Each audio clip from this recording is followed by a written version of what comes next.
નમસ્કાર દર્શક મિત્રો, હું છું એન્કર અર્પિતા પટેલ. દેશભરના તાજા અને સચોટ સમાચાર આપણી ભાષામાં જોવા માટે A1 અભિપ્રાય ન્યૂઝમાં આપનું હાર્દિક સ્વાગત છે.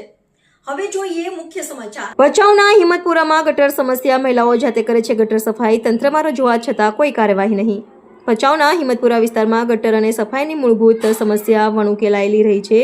સ્થાનિક રહીશોની ફરિયાદ છે કે ગટર ચેમ્બર વારંવાર ઓવરફ્લો થાય છે. આના કારણે દૂષિત પાણી ઘરની બહાર રેલાય છે.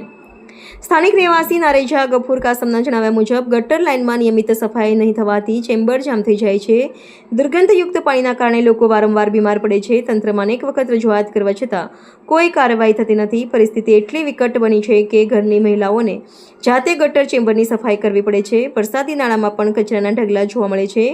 કોરોના મહામારી ફરી માથું ઉંચકી રહી છે, ત્યારે આ સ્થિતિ વધુ ચિંતાજનક બની છે. સ્થાનિકોની માંગ છે કે નગરપાલિકા તાત્કાલિક આ સમસ્યાનું નિરાકરણ લેવામાં આવે, એવી લોકમાંગ ઉઠી રહી છે. સ્ટોરી ભરત ઠાકોર,